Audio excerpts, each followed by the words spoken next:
Welcome in, everyone. I'm Robbie Landis, and with me, as always, I'm Buttered Apple. And we're here to recap Critical Role episode 27 for Campaign 4. And this episode finally revealed Thjazi's plan. This is, I say this a lot, the most important episode of Critical Role Campaign 4 yet, and it's only going to get crazier. We finally got to see every soldier, seeker, and schemer together at the table for the first time at the same time. It only took 27 episodes. We also received insane reveals about the artifact of Azgra and the Ruani afterlife. Plus, Photarch has a new prey in her sights. So let's break down everything that happened in Critical Role Campaign 4, Episode 27. But before we get into the cold open, I think that we should take just a little moment to pat ourselves on the back, Apple, because a lot of the theories that we had way back when ended up being confirmed. Everyone that's commented, everyone that's joined the pre-show with us every Thursday before our episode aired, like, you guys cooked with us and the cooking paid off. So yeah, starting with the cold open. This was less of like the usual cold open. It was really just kind of like a continuation of where we left off as the soldiers and the schemers went from the Arcanaud to the Hallowed Round to get all of, the crazy, dangerous, magical artifacts, and learned that the actors were out promoting with the painted pariah blade. They thought that keep out, don't touch wigs with likes box would keep people out of it, and all good, was like, I'll clean them out. I'll get that lice out of there. He's like, I'll do the dirty job. And it's like, they're like, where's that box that they were in? He's like, oh, it's over there. There was nothing in it. I kind of freaked out at that. I'm like, what do you mean there's nothing in it? Yeah, so they were like, there was a box within the box. And he's like, I thought those were extra lice wigs. Like Bolaire's face, if you look at Talzin's face, like, that was my face too. The stomach, when it just fell out of you. I was like, he didn't get pulled into it. The mask didn't pop out of it, and I think there's still questions there, and it could just be as simple as Brennan didn't want to have to deal with this poor guy being pulled in as well. If I'm remembering correctly, the stages of the box went. Box shows up in episode 1. They open it up. There's fragments of a mask in there. I think it was described as being on like a satin cloth or something, maybe. Taisha touched one, all snapped together to form like a cracked mask that they said is like Bolaire's. She passed out. Hal had closed the box. The next time that it was opened, and I don't remember if this description was when it was opened the first time and she touched it, or if it was when Bolaire looked in there.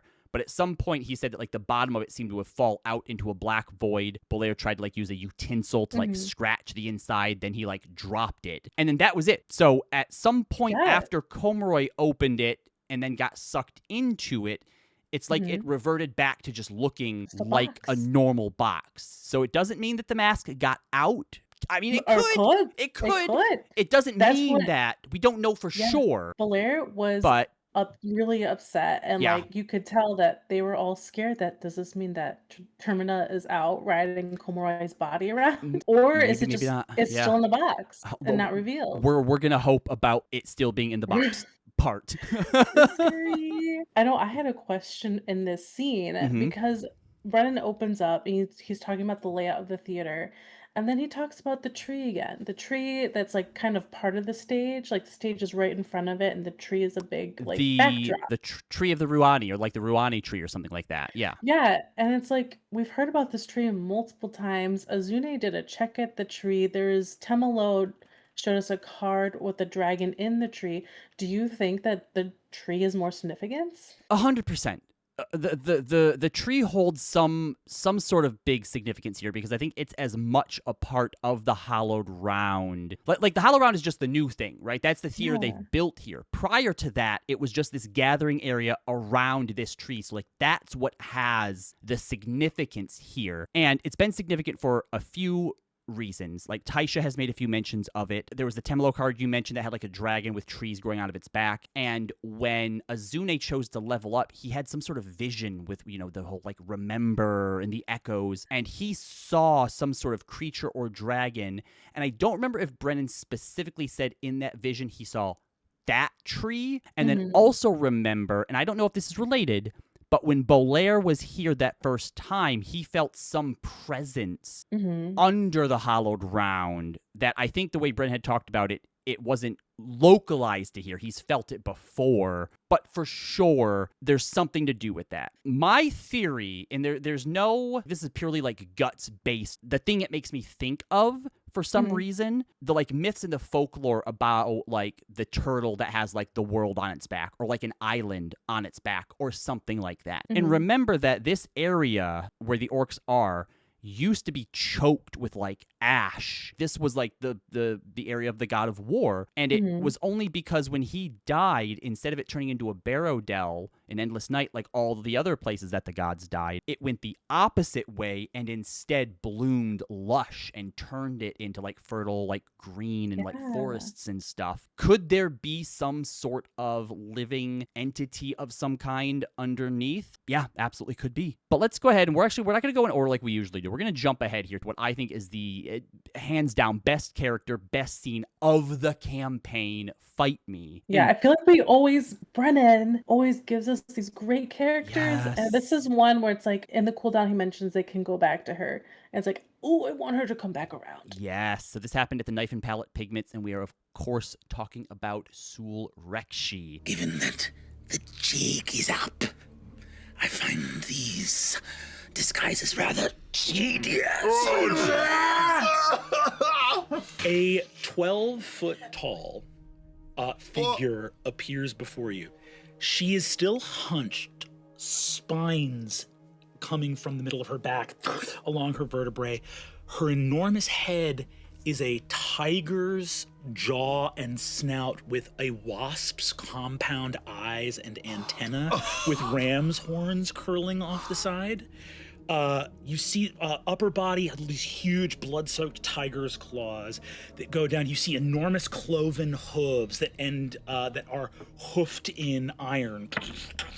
And you see that sort of coming off of, she has an enormous sort of prehensile tail that has that sort of tiger striping to it.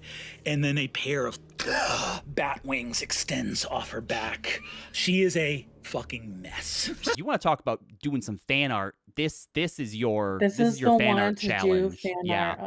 This is the one. So everything about this scene was amazing, from the demon like question game that is sometimes often associated with like Fae as well, but the idea of like adhering to like the rules of the game. They did like a tit for tat question, and we're not gonna like recap everything that happened, but it was amazing, hilarious. It was so fun. It was so good. But the big thing to come out of this is we finally got enough reveals and evidence Theories confirmed to know what Thjazi was doing. And I don't think, I think that there are little parts of it that I've seen people were sort of on the right track, but I don't think that anybody actually came up with what is happening. So Mara had found something, we were just told, an artifact of Azgra, a profane artifact of Azgra in Tansul. A client delivered an artifact, a profane artifact, one that deserved to be unraveled, and that which it captured to be liberated. The paint is derived from the blood of the River Gavzeedra. Gavzeedra, the river of blood, first flowed upon the face of Ahriman when Azgra the Conqueror was first wounded by his siblings as he sought to bring strife, conquest, and war to the face of Ahriman. Back did they drive him to the lands of Kahad, where he bled, and from his blood did clouds of ash and lands of choking soot flow forth. Gavzeedra is the river through the underworld that passed through the Tenebral reaches to the dying fields of Skratuluk. It was the means by which the souls of the fallen Rumiani were brought to their afterlife. It is said that Azgra, in his greed, condemned the blood of his people to flow through the River Gavzeedra, that his first injury would be their injury eternal. I had some questions earlier in the episode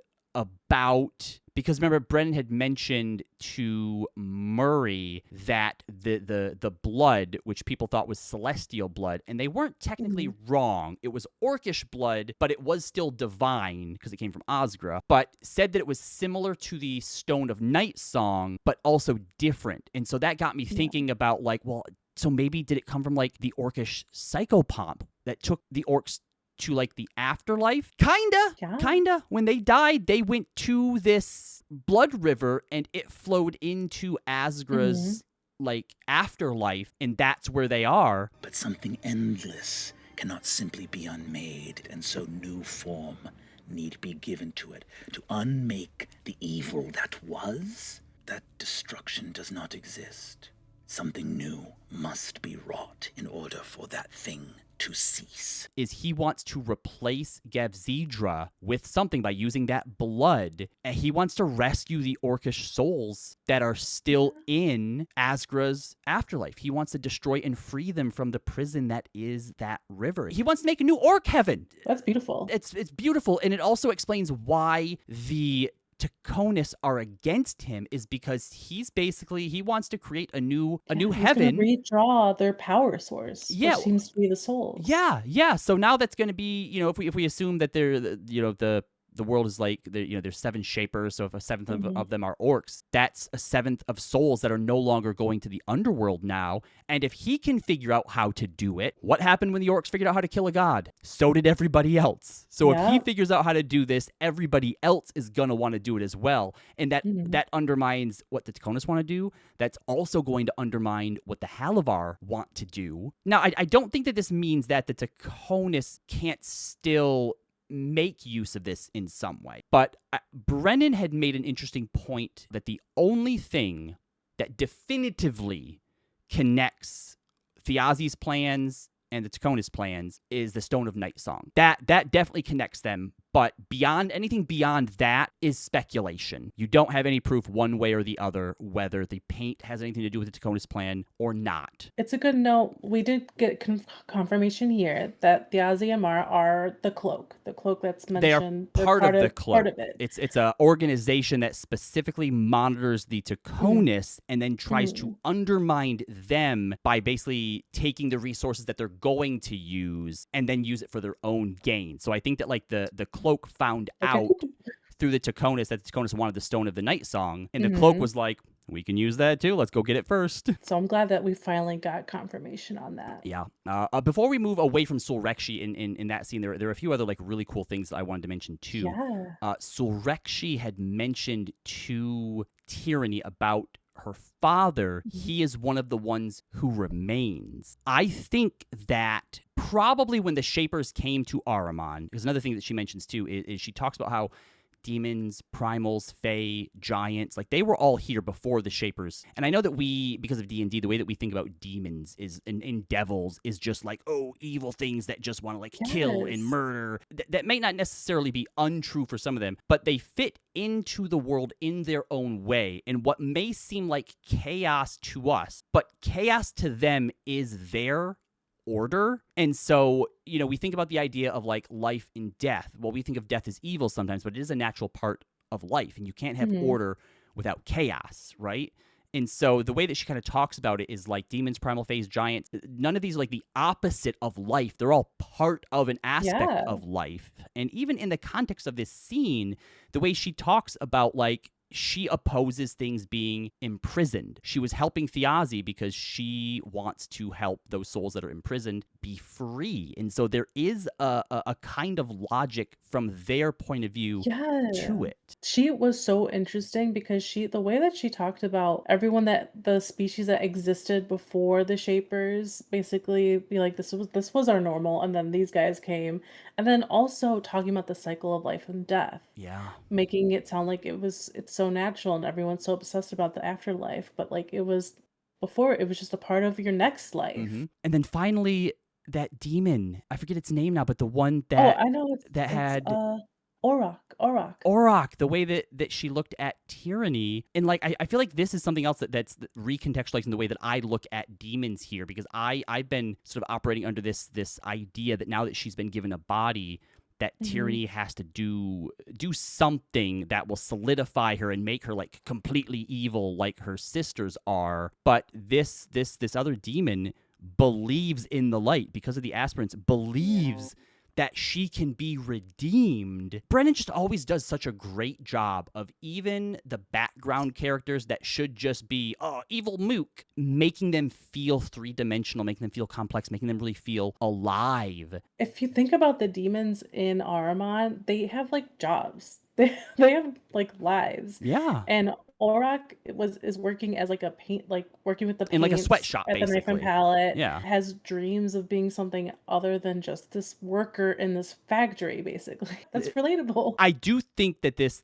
poses some interesting possibilities for a future version of the Candescent Creed that actually does what they're claiming it does now, even though it's a sham. So that's all. That's like that's the big thing to me. That was like the biggest bomb here, because we've been wondering and asking so much about what was Thjazi actually trying to do, create a new heaven essentially for orcs. So if we rewind a little bit, go back to the Rookery. I kind of mentioned this in the intro. I know that in the first 4, everyone was there in the session, but at no point did we actually get everyone on camera at the same time.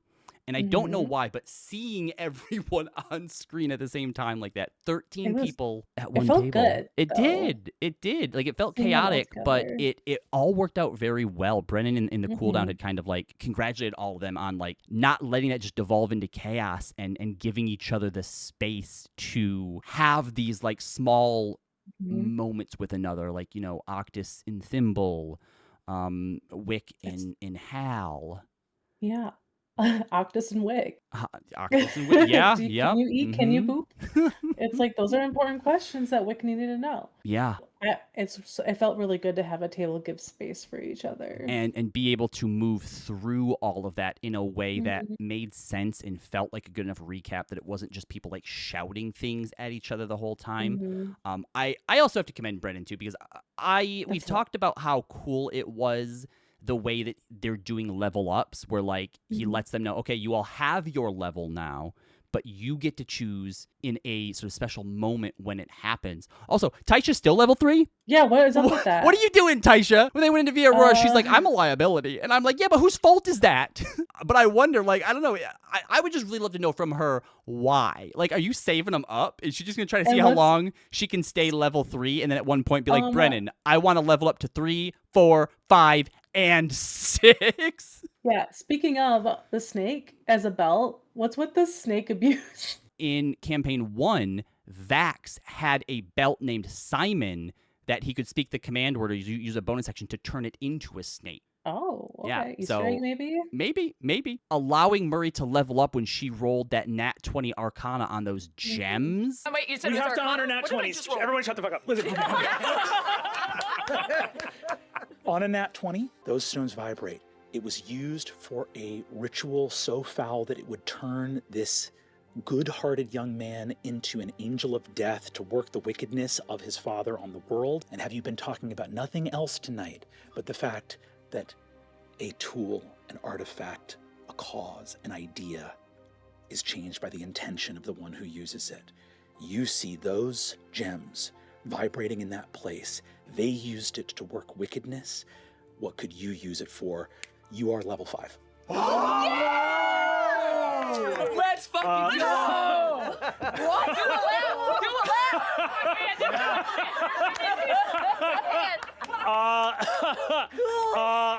As you guys all watch Murray, the fabric of reality that your portents allow you to manipulate, you become affixed to and attuned to. You realize that the world is not only made of words of power, but indeed chords and frequencies of power, and you see that arcane magic and the art of wizards is limitless. It's really, really cool, and I think a special skill as a DM to set an expectation that is already something new and interesting and fun, and then flip that on its head, because that's not what people are expecting. you've set how we're leveling up, and now sort of changing the rules. I thought it was great. It's the same thing happened with Tyranny, like getting to know what her dagger actually is. We didn't get to know, which I'm a little upset about, but it's still really cool what she found out about it, that it's meant to harm those who have harmed people who loved them, which brutal. Isn't like, that's kind of like, she's a demon, but that idea is kind of a noble thing, right? Like going back to the demon stuff with Tsul'rekshi, she doesn't like prisons, no matter who you are. Sometimes freeing someone from a prison is a good thing. Sometimes it might be a bad thing. And when we look at Tyranny now, who maybe the whole point of her existence or her mission, harm those who have harmed those that loved them. That could be something like, hey, there's some parents who are abusing a child. That child loves them. Punish the parents. But it could also be something like not realizing that you're harming someone. Like maybe someone has like abuse or has like substance abuse. Like the addiction is a problem, but they're hurting their family. What does that mean about the gnome? Because we saw our first like little bit of that with the gnome in the tower. Right, so interesting, because that's where he first took it. I think that in that case, his family had harmed him unknowingly, right? By leaving, not being able to come back, but they are... Oh my God, I just remembered something. Oh my God, I remember... Sorry, I thought about this in bed one day and meant to tell you, what if we have met one of his daughters? Oh. There is one gnome character that we've met who has been an important aspect here.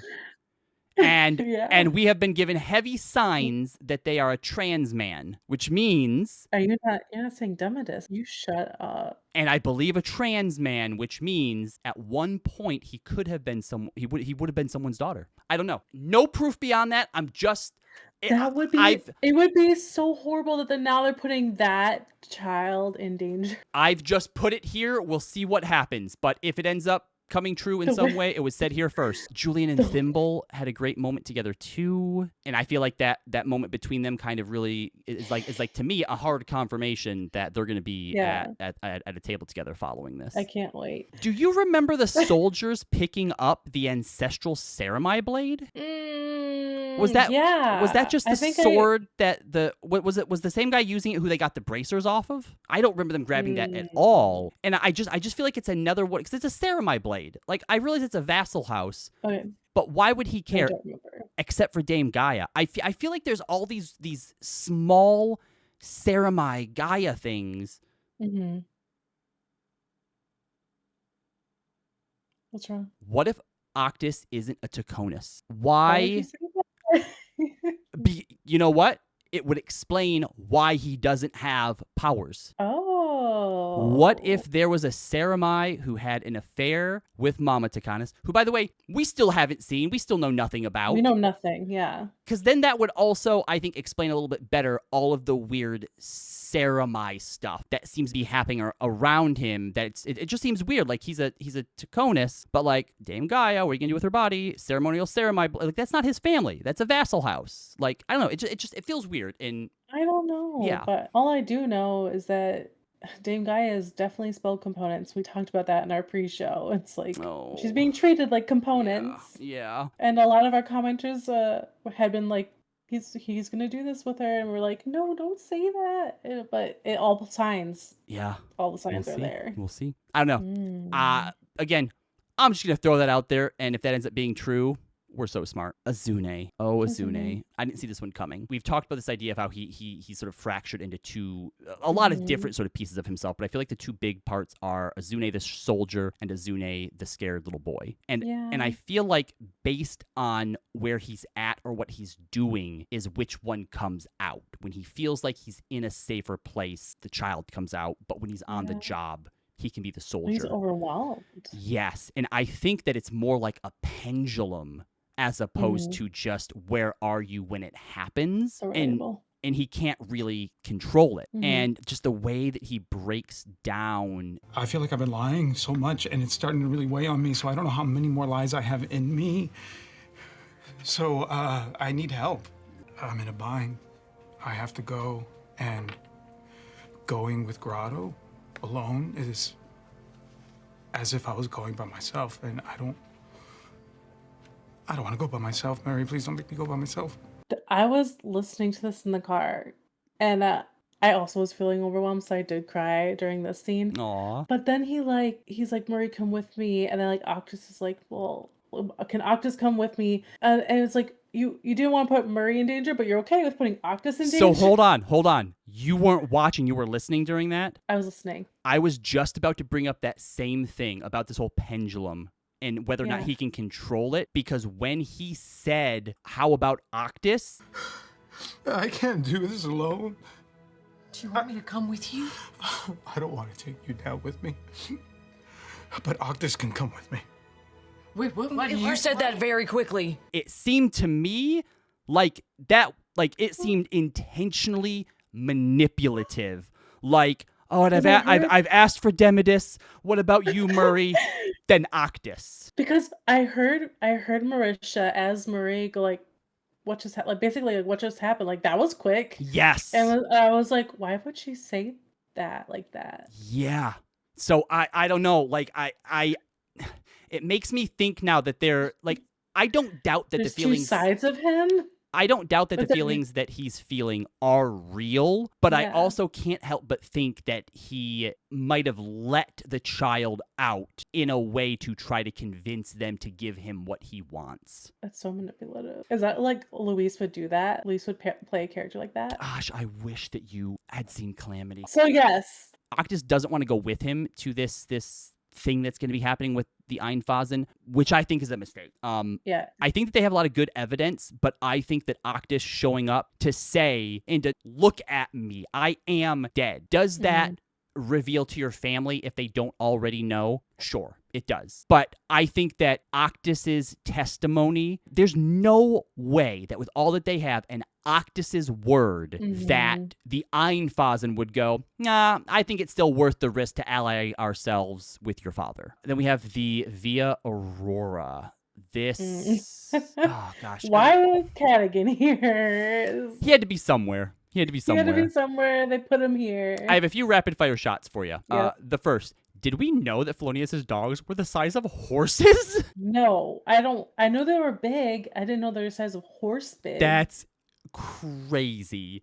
Secondly, I'm so sad that Taisha rolled so low and that she didn't get to talk to those horses. Taisha's like, I actually really like cruelty. And then they're buds. And then with Enmity like messaging her and being like, don't shut up, just don't say anything. Play cool. Be cool. Yeah, be cool. I'll owe you anything. Like I don't know about like redemption arc per se, but like if Tyranny's playing that, if we can not kill Tyranny's sisters and they maybe somehow become weird allies, I think that'd be dope. I'd be up for that. That'd be so. It's playing into the narrative that demons are people too. Yes, oh, it really is. That's great. But yeah, so we find out a few things. We find out that indeed this fucking bitch has like a whole stack of changes, but is willing to delay the play indefinitely. She's willing to delay the play. Yes. Now there's a few things I wanna make sure that we cover here. So the first, when they're talking about Wick, I forget exactly what she says now, but she mentions, that obviously Wick's missing. There's a lot of news around it. And they've been positioning Wick for a while as like the next figurehead. Obviously, I do think that she thinks that he's a little bit of an idiot. Everybody kind of does. The way that she's been positioning him, I don't think it's as easy as just being like, no, he died. Or like, even if he, she finds out that he's maybe trying to go against her, it's not going to be as easy as just being, oh, don't worry, everybody. It's going to be very easy, I think, for Wick to rally people to his side. Like if there's a fracture, people are going to want to know why. Like even if she thinks like Wick isn't the way anymore, he's going to be too dangerous to us, it's still not easy to just pivot away from that. And the fact that we now have confirmation because of Tsul'rekshi that he is officially an Aasimar, he is not human. And of course, we've had our suspicions. Yeah, very, very early on. And she also confirms, too, that like Aasimar are like things of legend. They're not just rare. They are things of legend. But that is confirmed. And I think that adds more weight to all of this. Like, if he and her ever got into a showdown, not even just like fighting each other, but let's say that the faith was split and they both got put on a stage somewhere and they had, like, I don't know, like a miracle off. She can only do whatever it is she has filament-wise. He has something deeper within him, like the wings, Something for example. real. Yeah, he's closer to the real deal than she is. I hope that they allow Wick the chance soon to play on that. Photarch sees Cadigan's pain. How did you read that? Because he gave a look to Taisha and Hal, but he also, I feel like he did feel a little surprised at the way she was reading him. He was trying to, like, he kind of slipped up and was like, I know Wick. Yeah. Which he does. Right, but like even before that, right, when she's like, I see the pain you carry. If you need anything, like before he fucked up, like she saw the pain in him and was like, none of us are beyond help. None of us are beyond like redeeming ourselves. Like and even beyond like the bullshit of the light, like that stuff is true. So do you think that Cadigan actually appreciated or sort of felt that, or do you think it was all just like in his head, he's just like, nah, it's bullshit, I'm rotten, I don't care about any of this stuff, leave me alone? I don't think he thought that. I think maybe he was surprised that he was being seen. And it's like, oh my gosh, like this person can, I'm transparent. He has a very opaque wall for everybody, but this person saw You want to through know? him. You want to know what I'm thinking now? Yes. Name another scene where someone gave Cadigan that kind of space and that chance. Was this with Tyranny and Cadigan, or is this Tayor? There's the only thing I can think about is that scene with Tayor after the Tyranny thing, where they kind of had like a little bit of like a bro moment.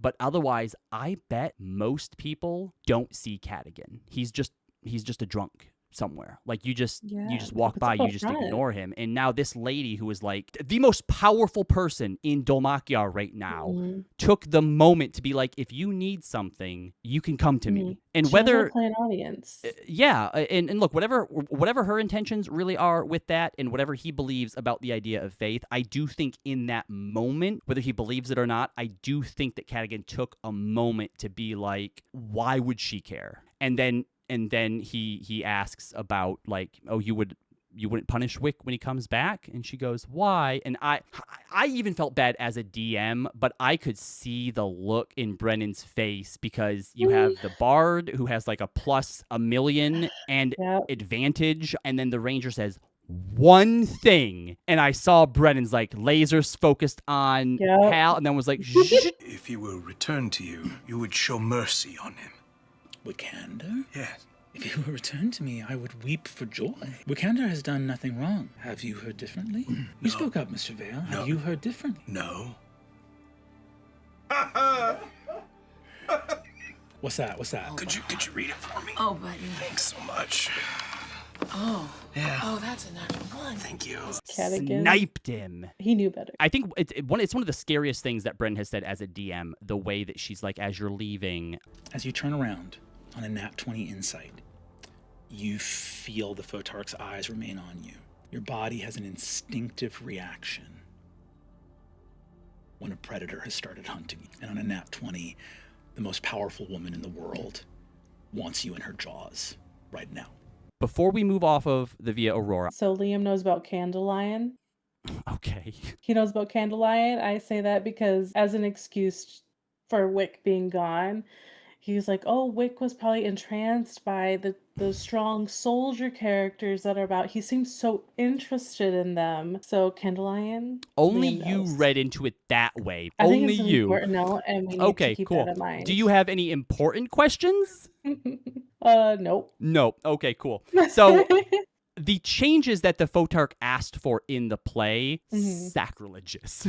Basically, she wants to turn this play into, sure, he lost, the rebellion failed, but the light is there for you no matter what. And the way that Taisha had to hold herself. And the cooldown, she said something funny, like, during this orchestra month, oh, what are you doing, my good bitch? Yes. Funny, Abria. And so here's the big question I have, because we know that the Sundered Houses yes, all working towards wanting to completely depose and overthrow the Revolutionary Guard, but none of them want to actually share power. Does Yanessa want to change the play solely for her own purposes? Because obviously the first play opening here, after what's happened and now sort of having this big metaphor of the light, would be massive for her political standing and further push people towards the Candescent Creed. Obviously, that's going to have a major cultural impact that benefits her. Or do we think that she has an inkling as to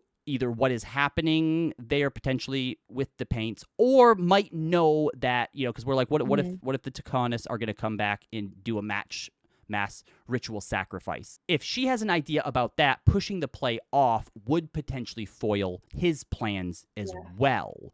What are your thoughts? My gut is like, she is worried that something is going to happen here and it is going to make problems for the Halavar. I do think it's Takonis related. I think she knows what they're up to and she wants to delay it. That's what my gut says, because they know about the Takonis have been in the area digging stuff up. But I keep going back to that I think it was the third or the fourth episode where she says to Wick, like, there are allies, yes, but like you also have to watch your enemies just as close as your allies, and we don't know what they're up to. As powerful as she is, I feel like ultimately, compared to the Takonis or like even the Einfazan or the Komore, I still feel like when I look at her in the way that, like, she code switches back and forth, I feel like she is at her core a con lady. Oh yeah. And I don't know how far their machinations go. Like I think that Primus is a 6D 13 moves ahead chess guy. And I think that she is not that she doesn't plan, because obviously like the assassination plot, like all of that took a lot of planning and was important. But I feel like she's very much in the moment. What can I do now? What can I do that's going to get me something tomorrow? And then we finish up in Bowsprit Manor with Valus, Murray, Azune, Thimble, and Octus, where they go to Gus. I kind of wasn't really sure what to really expect out of this. The sort of big thing that happened here, though, is that when they mentioned that they have like 350 soldiers ready to go, like that's no small amount. And with, potential Timony soldiers, you're looking at like more than a rebellion force here. So Gus says something. He says, "I've helped with rebellions in the past, but I feel like I kind of got to call bullshit on that, because the way that Brennan described it, when the Falconers Rebellion happened, Gus wasn't directly involved because he was part of what they were fighting back again. He was king, so he didn't fight for independence. Yeah, he didn't fight for like the Sundered Houses. But he also didn't fight for the rebellion, and I think he had mentioned that there were like rumors that he had helped in like giving people a place to stay or like providing relief and stuff like that. That's different, I think, from like sending troops to help and stuff like that. So I definitely feel like with those 350, with the schemers, the soldiers, the seekers, and with Timony as well, perhaps, I think they could really cause some problems for the leadership in Dol Makyar. Yeah, Gus staying alive is like, it's changing things. Yeah, I can't believe though that Azune, it's finally come back to bite him. His big roles when it comes to lying to people, he's so good. And back in that scene when he's breaking down the way that he referred to himself as the liar, like he really sees the things that he does, regardless of the intent. The act is what hurts him to do it. And so I think he really sees himself as a bad person. And I feel like if he would have failed this role to convince a good man to do a good thing, I think that would have reflected poorly on him. And so Marisha coming in clutch with another portentous day. What is destiny? But hope realized. As you say that to him, you look back and see through time, you see a broad, brawny, powerful young man, as those exact words echo through time, as you see him young in a moonlit grove, another man embracing him and holding him as they kiss and look at each other up at the moonlight, as this knight looks at him, a knight that he lost in his war for independence, looks at him and says, "To realize this hope is your destiny." And the words echo through time as his eyes well up, wondering how you could possibly say that if you didn't know. Hope. That's right. Gosh, the way they craft is just so good. Yeah, it was really beautiful storytelling, and I just Marisha is just killing it. Yeah. Like Marisha and Brennan together. Yeah, and not only does he say that like the fair folk are welcome in Timony, he says that any refugees of Dulmachiar are welcome in Timony, which will make Timony a direct threat at that point to Dulmachiar, and it's going to further inflame the tensions in Timony from all of the lords being like, he's a tyrant. Let's have a moment of silence for all the Murray and Gus shippers. Rest in peace, a beautiful ship. But Azune. Now the Azune Gus Cadigan triple ship. Okay, great. Now great. that can rise. Gus does give a seed to Thimble, a seed of a cherry tree that he says if you take this to the old Miller's Road and plant it, only fair folk will be able to find it, or anyone the fair folk invite. The hounds will be able to. It sounds like what he's given her is going to create like a grove or a sanctuary or a safe haven of some. Are we looking at Thimble's Glade? Are we gonna have Thimble's Glade? That'd be so cute, Thimble's Path. You know what I hope they do? Thimble's Thread. I kind of hope that at the end of this arc, I hope we get a time skip. For Thimble? Altogether. Like, I hope that when this arc ends, like, we know there's going to be a break, so that they're going to do, like, the Age of Umbra Daggerheart stuff, right? I hope that when we come back, it's like a year later or 6 months later type stuff, so that we can see how what they've done, like what kind of change and effect all of this has had. I think that would actually be really, really cool instead of just immediately launching into like, what's next? Yeah. I did have a question in this scene because there was a moment where Brennan forgot about an item that he'd given Octus, one of the dogs. Yeah. I forgot the magic item I made up. Every DM has had that. I gave like tarot readings to my players once, and I was like, hey, you can do this. You might get a powerful boon, but you could also get a really sucky bane as well, so proceed with caution. And one of my players now can like phase in and out of the ethereal plane and permanently has like 60 feet of true sight. And so anytime anything is in disguise, like if I have a shapeshifter, now he knows it's really an incubus or some demon, or if someone has disguise, he knows who they really are. And I always forget about that. And he does too sometimes. So sometimes it's like halfway through a scene before I'm like, oh, you realize something. Yeah, that's a DM mood for sure. I think that is going to wrap it for us. As always, we welcome any of your own observations. What theories do you have? What conclusions have you drawn? Any answers that you have for questions that we posed, or any questions you have for us that you want to hear our answers or takes on? Leave them down in the comments, and we will try to get to all of them. We've been getting a lot more comments lately, which is amazing. We love it. We've been having a lot more people come in and say that they love our content and they're glad to have found us. We're glad to have you here as well. So we will do our best to answer all of those, and make sure that you come and join us on Thursdays before the episode goes live to chat with us in our pre-stream show. But otherwise, everyone, that's going to be it for us. I'm Robbie Landis. Buttered Apple. And we'll see you next time. Bye.